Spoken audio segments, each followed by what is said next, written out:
The WWJD bracelet is taking me back, by the way. Dude, Shit. my daughter asked me if I wanted that because I think she got it from youth group, and she's like really progressive Christian, and I was like, Rosa, I used to make fun of these when I was your age. I was too cool for them. I was like, what the hell? I like how your kid made you not cool anymore. Well, now I see it as like vintage. It's like cool now. It's cool now. I have to get one now, actually. Hi, boys. Yo. What's up? Can you guys hear me okay? Yes, Yeah. quite well. I see you've been talking for 3.5 minutes. Yep, right. About you the whole time. We showed each other our I'm sure wieners. It's been very kind and gracious. Hello, Matthew. Hello. How are you? Not good. What's How are you? wrong? Oh, just depression is at its worst, and I'm trying to get a second opinion about ADHD, and nobody will give it to me for under $3,000, and I'm just stuck in a trap, and I cry every day, probably 2 or 3 times a day, and I don't want to be a mom. I don't like my life, and I have nothing to look forward to. Damn, okay. All right. When you're depressed, is this something that helps you, or is this something that you force yourself to do because you know it's good for you? Because when I'm depressed, I would not want to do this. Podcasting? Yeah, like getting together and talking on air, basically. Well, you have to remember that I don't get to be around adults at all, Right. or Yeah. talk about anything I'm going through. And I'm an extrovert. I want to tell people everything I'm going through, and I never get the chance. So it's actually really helpful for me. Yeah. Even if it's just to let people know where I'm at, it's just sort of like, yep, things are bad. I'm in what I call the pit. Pit of despair is what I call I it. wish I could do something. That's the frustrating thing, is I really can't do anything. Why aren't you the type of person that would like text me and Matt or me and Hayne, or just me just saying, oh, I feel so Dude, depressed. I'm not doing well. What are you going to do about it? But see, for me, there's something about sharing that's helpful. Well, I do have a few of my good girlfriends are also moms and get that, like, it's something that a lot of men and fathers even don't get. It's this really, really dark hole of housekeeping and motherhood and all this bullshit. Yeah.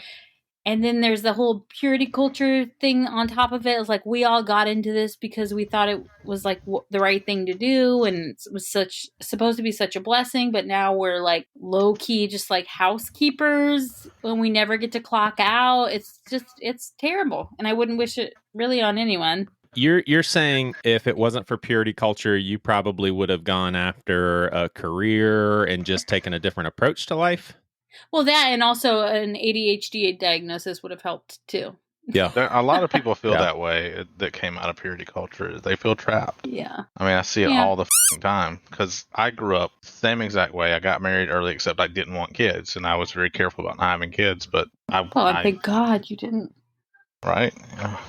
What is that? What the hell's that supposed to mean, Ellen? You don't think Matt can be a good father? Good Lord. I don't want to be a father. Well, no, with a divorce and That's true. it's just a mess. Yeah, It's just a that mess. was a much easier process. Yeah. Because, I'm so glad. I kept a niece for like 6 months, and that was enough kids for me for all of my life. Yeah. It was a lot.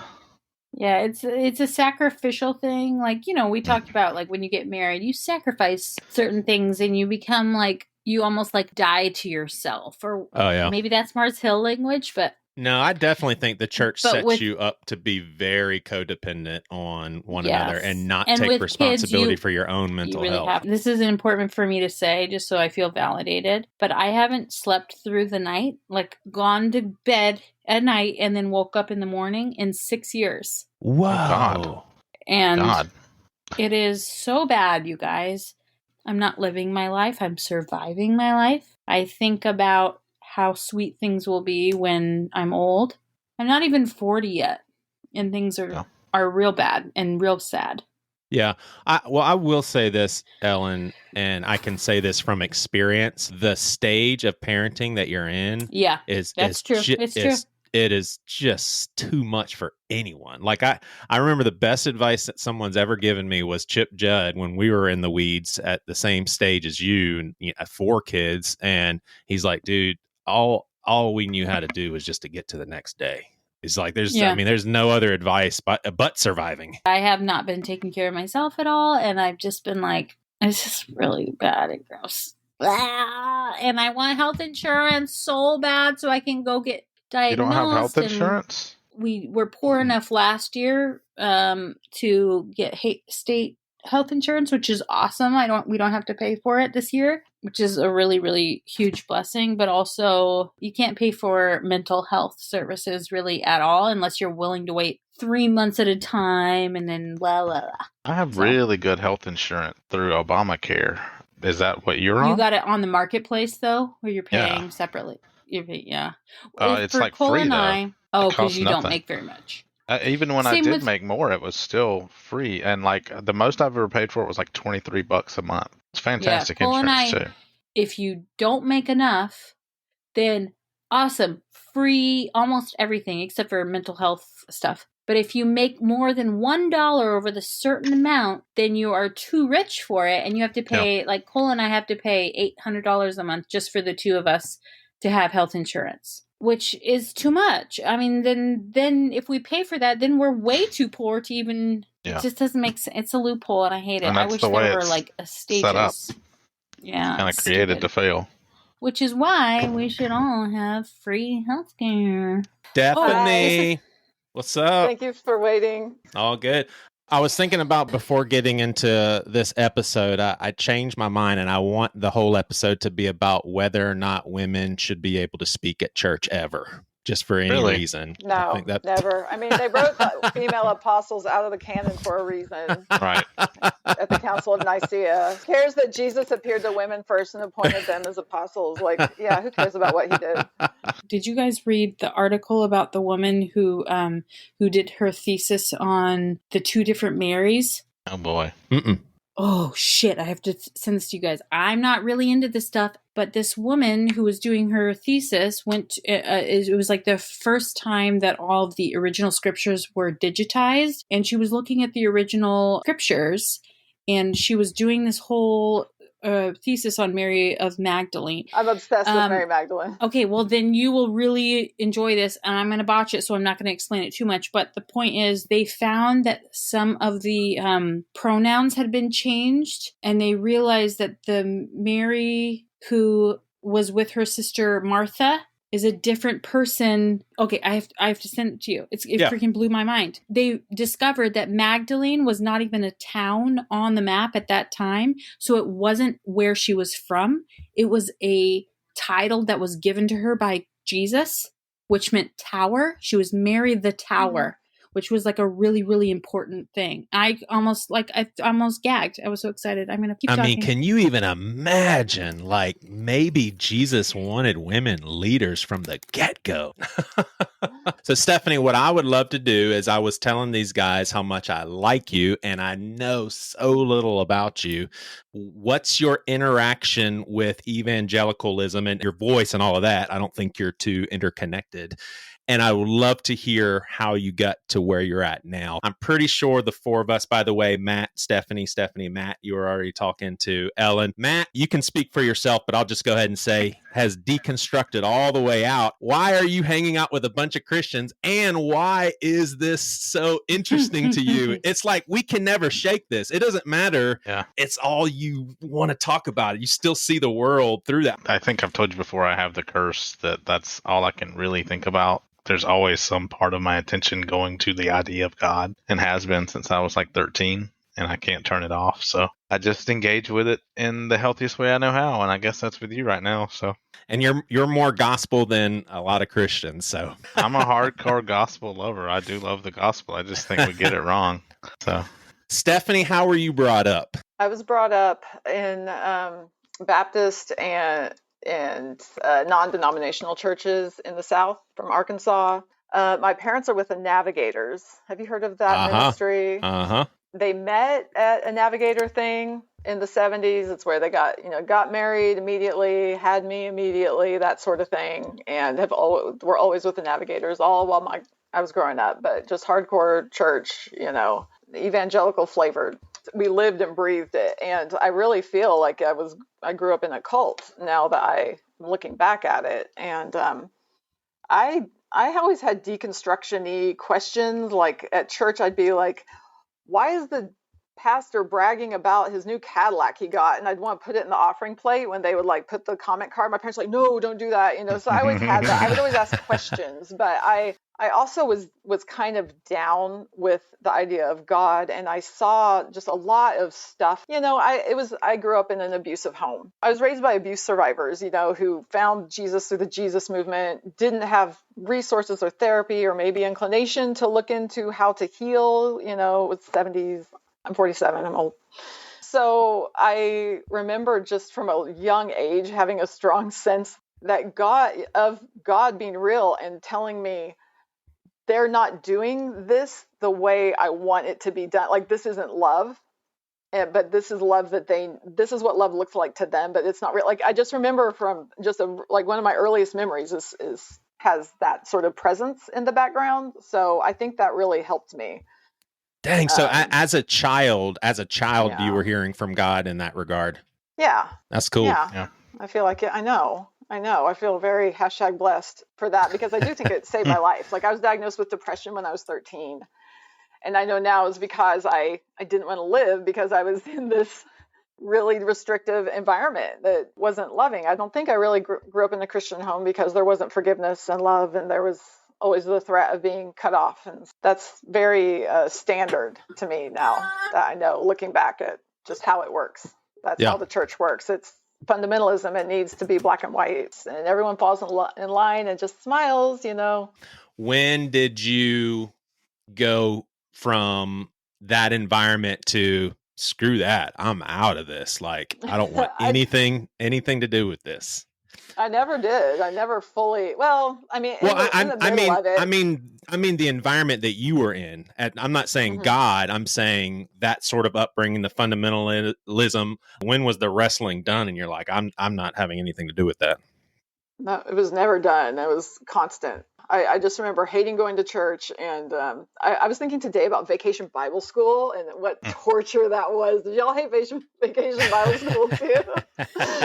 I said today, like, I would rather go to VBS than do something, at work or something like that. But I don't ever remember liking church. Now I like to go, but I like to go when it's empty. Feels like we're having small group because I got a lump in my throat while you were talking. Honestly, because something that depression, we all have that in common. Abuse, I know Matt has that in common. I know that there's some people and they just can't even really process this. But one thing that puzzles me is, how are we not more soft-hearted to these fundamentalists, knowing how jacked up the environment that they're in, knowing that they've been spoon-fed this, knowing the pain it's caused us, and they're still in that shit? Sometimes I'm like, I get the anger. And again, if people that were abused by the church and all, I get there's some people that just cannot process that. But for someone like me who, yes, the church screwed me up, but there wasn't any sort of abuse or scandal. There is a pastor that I know, and in my opinion, he's struggling with whether or not his adult kids are going to go to hell, and they're just wanting a father. Like, they just want a normal relationship with their dad. We don't have to talk about any of this stuff. We're fine. And my heart goes out to both of them. Like, a father who's imagining their kids burning in hell forever and ever, and then kids that just want to be able to talk to their dad about work, go fishing or something like that. It just seems like there's a lot of anger, and I kind of get it. The anger is born of love. Like, that's beautiful. It should be there. It'd be very unhealthy to not be angry about that, because your anger shows you where your boundaries have been crossed and where there's something bad happening. It's a warning bell. It's also often a protective measure, because it is easier to feel angry than it is to feel sad or vulnerable or lonely. And, it's easy to stay there forever. It's easy to be angry your whole life, and so you don't have to dip down into grief. And also for the pastor, the reason that he's so focused on being concerned about his kids going to hell is because that's what he's been taught his whole life. Right. So he also is in hell. Everyone's in hell already. Experiencing life and fruitful love because he's so focused on the fear. It sounds as if you still hold faith in high regard. I'm still connected to an evangelical church. They are aware of my beliefs, and we've figured out how to make everything work. I mean, more free than ever. I feel like I enjoy following Jesus more than ever. Like I never enjoyed it because it was always something that if I didn't do, I was going to pay the price. And if my faith wasn't strong enough, I was going to pay the price. I'm curious where you're at in your faith and your beliefs and any sort of major shifts like that. Yeah, my husband and I are going to a vineyard church. We've been there for a few years, and that was very weird to start going there because I grew up so evangelical and Baptist that tongues and anything like that, like spirit tinged, anything a tiny bit charismatic freaked me out, and it still does a little bit, I have to say. But this is a vineyard church that has 2 women pastors, and they are open and affirming. And I know that the vineyard denomination is not as a whole, but they're a breakaway, and they're just very community service oriented. And I really love it. I really love it there. And we do that on Sundays, most Sundays. But during the week, I like to go to Mass as often as I can. Before the pandemic, I was going every day before work. And I love it. I love it. It's like getting in a hot tub. It's my favorite.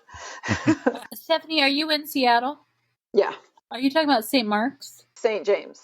Yeah, St. Mark's is the big Episcopal one. It's right by my work. And I was really drawn to St. James about 15 years ago when I started going to therapy. I work at a hospital, and as I was like reading about these cases, I would start crying, and that had never happened to me before. And my therapist said, "Well, your shell is coming off."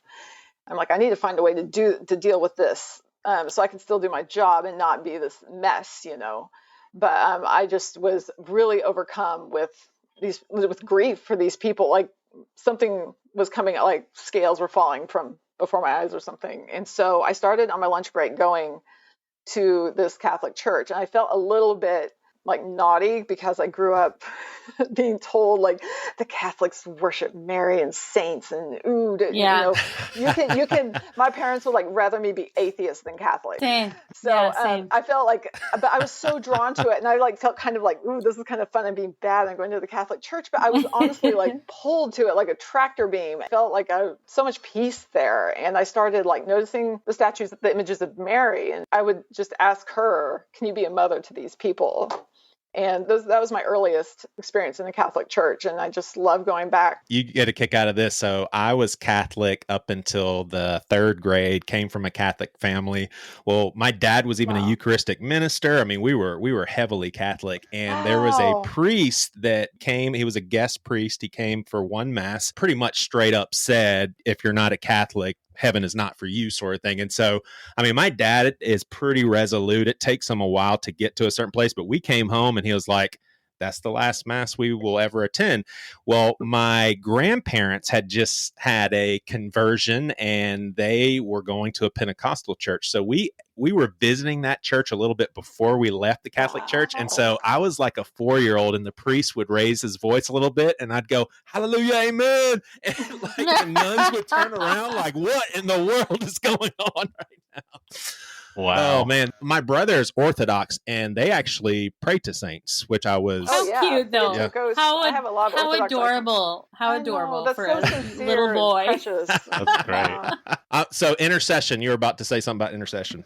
Oh, I believe in the intercession of saints. That's not a problem for me. And I actually believe in transubstantiation, which you're probably not supposed to believe if you're not a baptized Catholic. But I do. And I'll tell you the reason I do. That is the one thing that I can't get over with Catholicism. Otherwise, I would be all in. I'll tell you why I believe in it. I mean, whenever I'm at Mass and the priest holds up the host, and that's the moment when they teach that the Spirit comes down into the actual elements, start crying. It's just very overwhelming. So it's spiritual and emotional, but it's not anything in my head at all.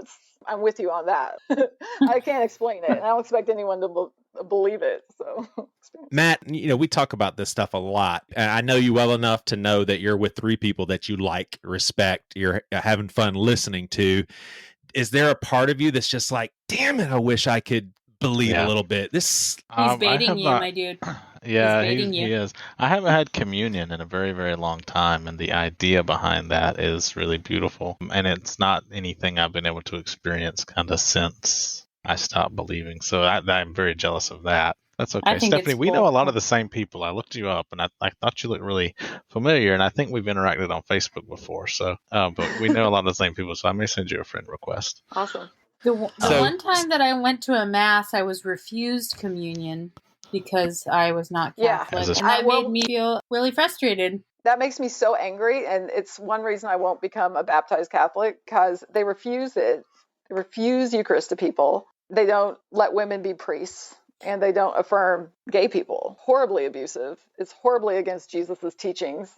And I don't believe that Jesus is down with that at all. No. It's never going to happen in our lifetime or in the next, probably. I think the historical beauty of the Catholic Church cannot be, equaled. And I think that's why so many people are drawn to it. But the fact that they're just so unwilling and unwavering. And I actually love the Pope. This Pope is the best Pope we've ever had. But the fact that someone could be, molesting kids and denying me.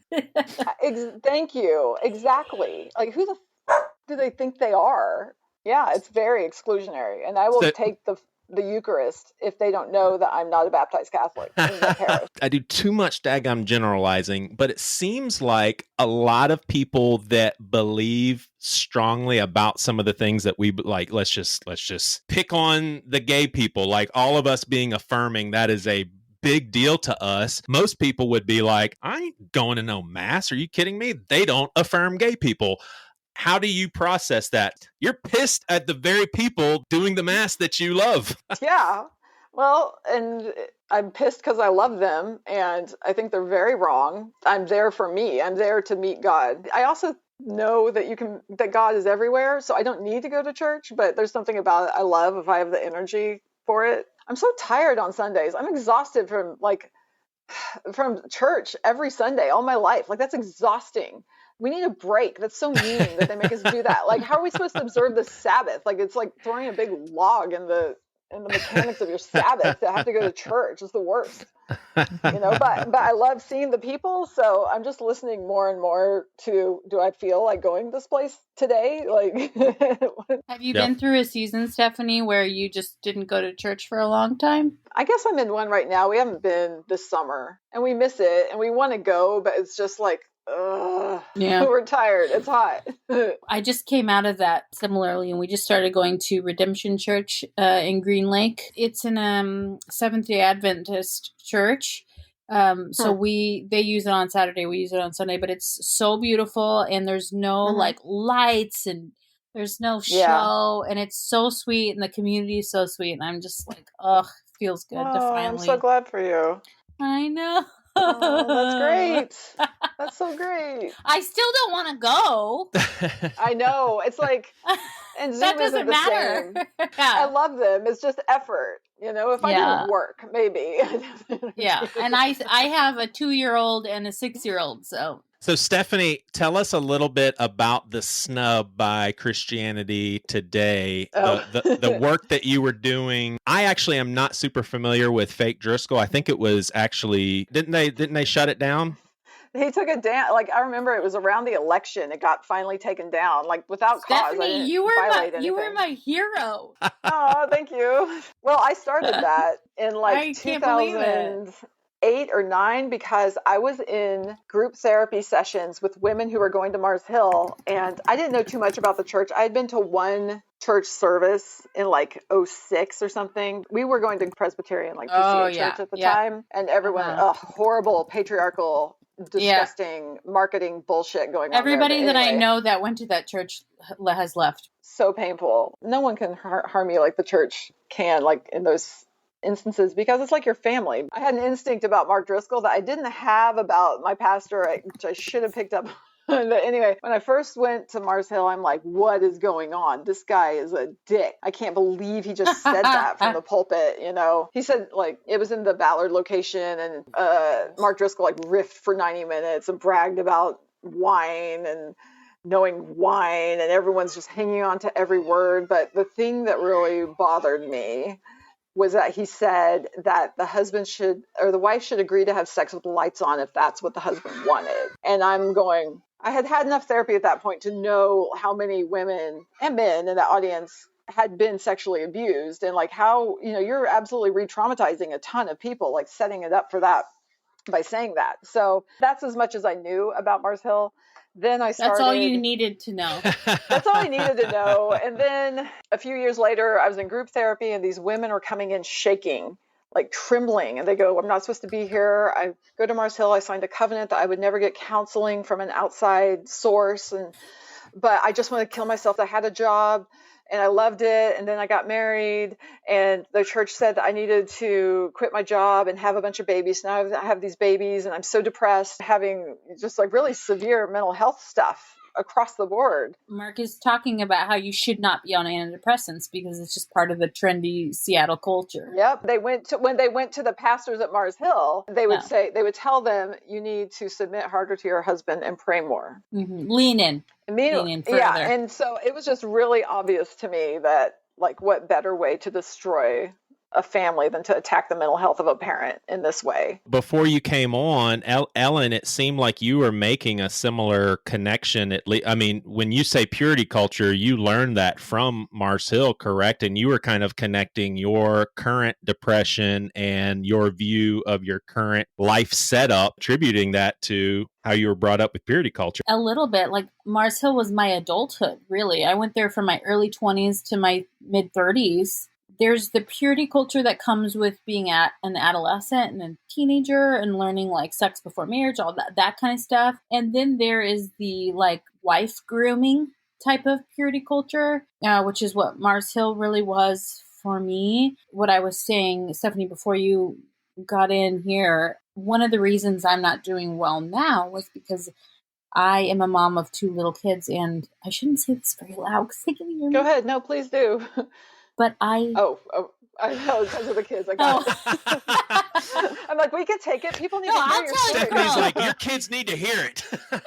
No, girl, I'll tell you anything, but I don't want them to know this because this will be like a world of hurt. But I hate it. I hate it so much, and I hate every day, every moment, every hour of it. And I always just felt like it was my duty. Here I am, like, super creative, super outgoing, like, really talented.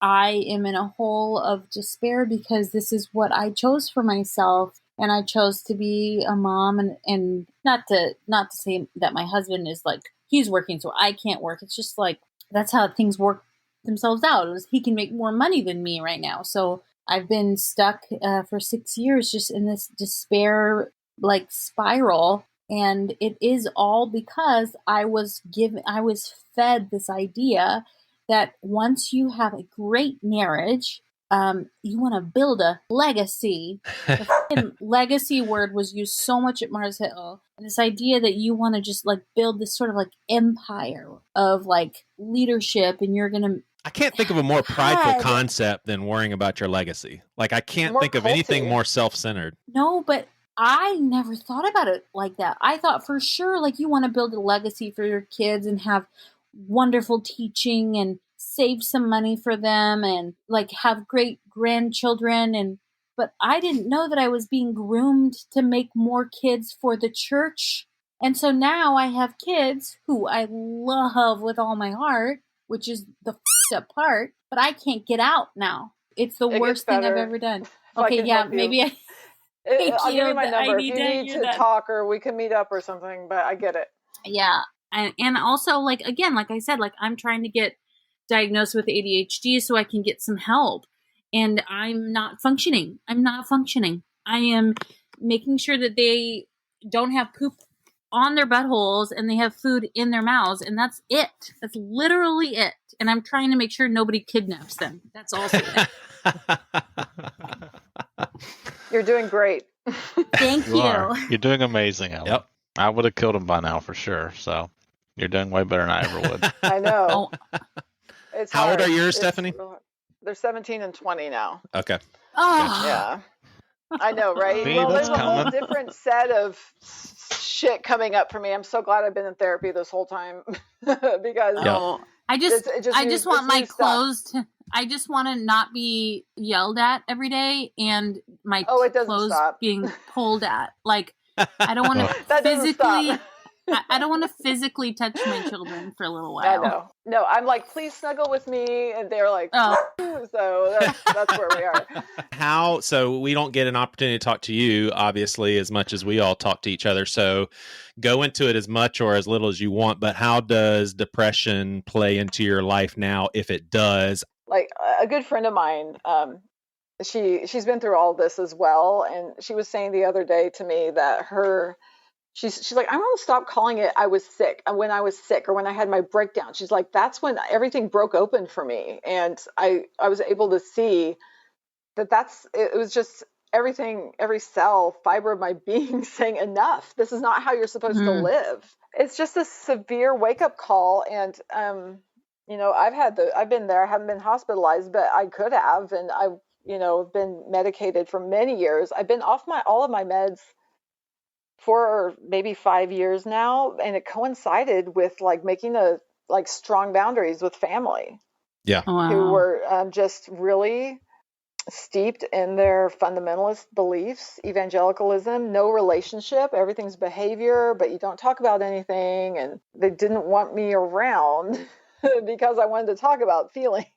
Are you still in therapy now? Oh yeah, and I have a spiritual director as well, which is kind of an Episcopalian Catholic tradition. This woman, she's an Episcopalian Buddhist mashup. She's like a grandma, and I love her to death. She's a licensed social worker, but she's had like spiritual experiences, and everything's very Buddhist with her.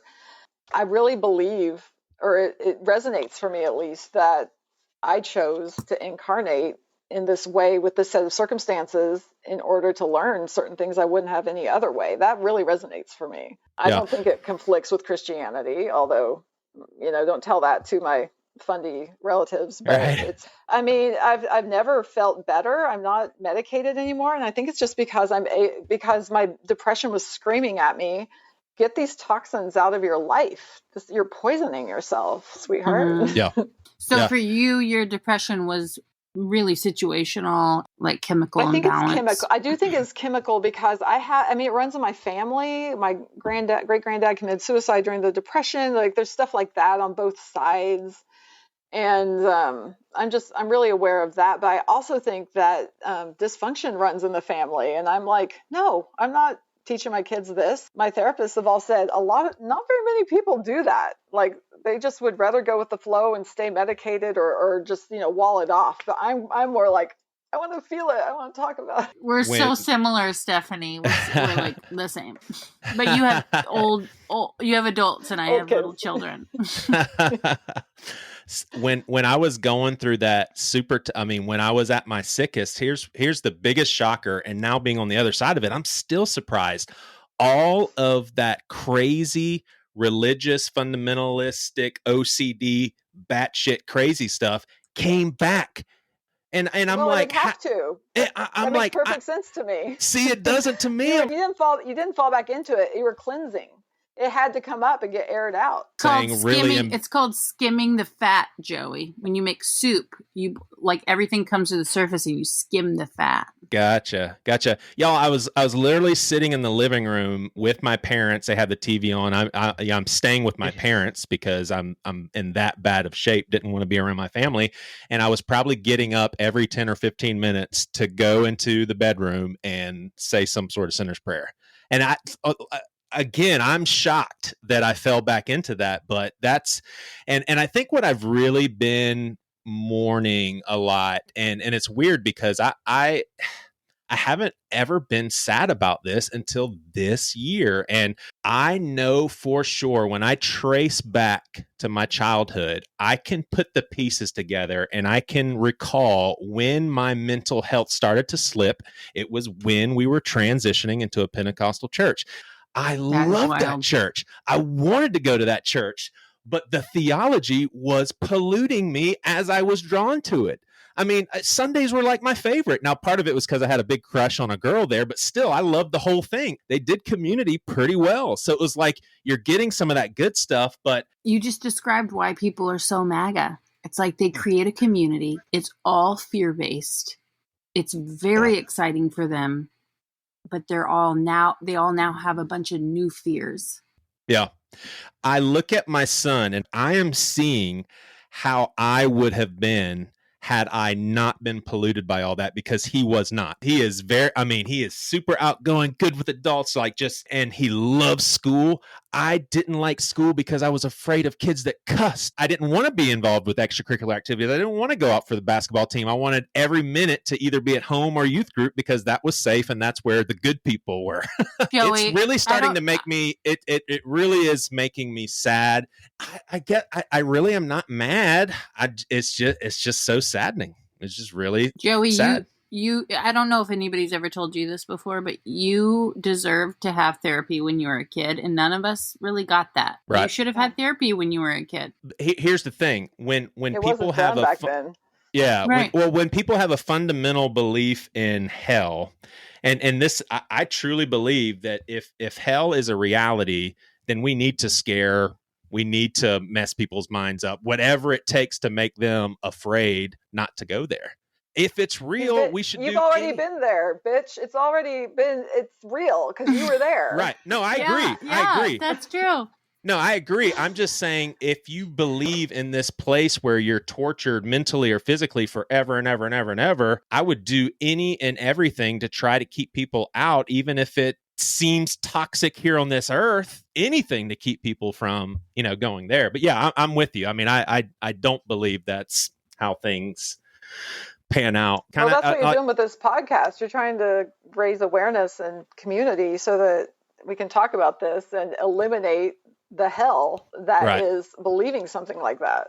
Right. That's hell on earth. And heaven is also on earth, Right. You're breaking the cycle, and your son is not bearing the pain that you did. Right. And he's free because of the work you've done. And Ellen, the same for you. Your kids are not going to go through what you went through because of your awareness and your work. Yeah. It's true. It's really major. I mean, they'll have a whole slew of other things, but we can't protect them from all those things. But I'm trying to raise little anti-racist, liberal Christian kids. Christian, if they want to be Christian. I'm really excited about my kids because the biggest thing that I wanted them to be able to do is to be critical thinkers when it comes to the whole cancel culture. And they actually went to camp. That's Joey's number one topic that he cares about is cancel culture. The church is obsessed, has been doing cancel culture for centuries. Oh, totally. Joey's obsessed. But he can't stand it. I love the fact that my girls enjoy, and William, I forgot it was his first time at camp, but they enjoyed camp, but they also had an awareness of a lot of the beliefs of evangelicalism. Now, my kids and we believe the same way when gay people and the afterlife, but they're able to go to a camp like that, get the good out of it, not demonize anybody. They just understand some people have unhealthy beliefs, but it doesn't necessarily make them bad people. Priscilla and I literally high-fived when they came back from camp and they could recognize the stuff that they're like, no, we don't buy this, but it was a great experience and we want to stay involved. And think about alternatively, would secular, I don't know what another word for that, would secular people send their kids to a Christian camp and be like, well, not everybody, that's fucking weird. It's really weird. That's a good point, actually. I want to say that if you're on antidepressants, stay on them. The goal isn't really to get off them. I don't think that's the goal. Made that I was able to taper after just like for as a PSA. Right. Really, no shame in staying on them. Right. Come on, man. I mean, it's like, everyone makes the diabetes analogy, but it's like that. No. Yeah. Priscilla would people like me and Joey leave. Are going to be on them forever. Yeah. All right. Let's. I want everybody to answer this question, if you would be so kind, and we're going to use a little bit of imagination, and we can end this here. Oh, I thought you were going to say magic. I was so excited. What is worst case scenario if Donald Trump runs for president. Jesus, please. So Jesus. we're not talking he's elected. I'm talking 2024 rolls around and we're like, holy shit, Donald Trump is running for president as the Republican candidate. With just him being the candidate, what do y'all think is the worst case scenario for our country? I think there's one correct answer, which is civil war from all the weird MAGA right-wing paramilitary people, right? See, that seems pretty bad. Yeah, home invasions, like them taking you out, jailing you, like that sort of thing, like fascist Europe, like that sort of thing. A Holocaust is. Like, I could be hung, maybe because my Black Lives Matter flag on my front yard. Maybe someone will come, like, hang me. I mean, that sounds like fear-based stuff, which is kind of ironic. Now, do y'all see that? They all do. I won't even let myself think about it, though. I just don't think about it. And I think we're okay in Seattle, girlfriend. I think we're okay. But you know what? I was in Bride Aid a couple weeks ago, though, and there was a girl in there. I tweeted all about this because I happened to be in the same part of the store as she was, and she asked the pharmacist for Plan B. And she said, the pharmacist said, well, we're busy back here. Can you ask the floor manager? And so she asked the floor manager, and he said, how old are you? And I that caught my attention. I was like, you're not supposed to ask that. I didn't say that, but my ears perked up. And she hesitated. And she said, I'm 16. And he goes, let me check. And then he walked to the cash register and came back and goes, you're too young. I can't sell it to you. And I knew Are you the one that bought was that not for true. her? Yes, that was me.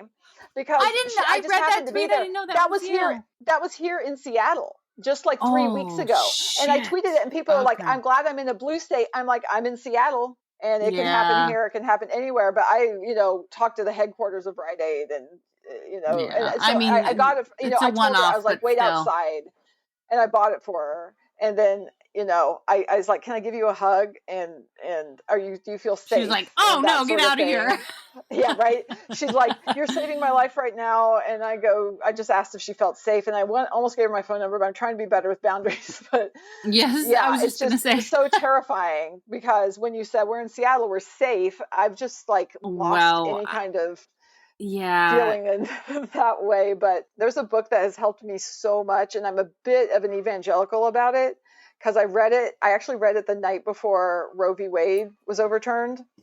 I had picked it up. I'd listened to this woman's talks for years, and I just happened to get this book from the library, but her name is Byron Katie, and the book is Loving What Is. She had a breakdown in her 40s, and she was hospitalized, horrible. Her life was just falling apart around her because she was at war in her mind with her thoughts and feelings of, intrusive thoughts, basically. And something happened for her. She had an experience. And so now she helps people with these 4 questions where you just ask yourself, and it sounds culty. I'm like, there's 4 questions, like the 4 spiritual laws. But she's like, just take the thought that's troubling you and ask yourself, is it true? Can I actually know it's true? And who would I be without this thought?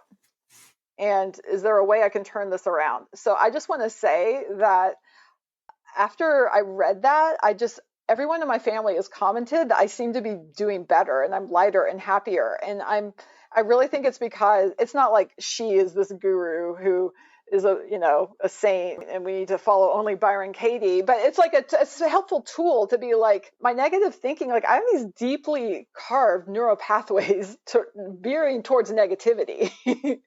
And I'm 47 and it's time to fill in those grooves and redirect them somewhere positive. And it's just helping me so much to have the tool of going, am I believing something that's even true? So that's why I'm trying not to go down the Trump rabbit hole. Just, you can totally ask that question, but this is why I don't really go there, because it was driving me insane during the election last time, the 2016. Yeah, I don't think that's coming, but I think I don't know that the American hegemony that we currently enjoy is going to maintain for very much longer. We're kind of seeing that decline right now. We're watching that live. But I don't think Trump is your biggest concern. Trump is a pathway to fascism. He is not the fascist himself. He's just giving fascist power. And what you're seeing now, real fascists come up in the Senate.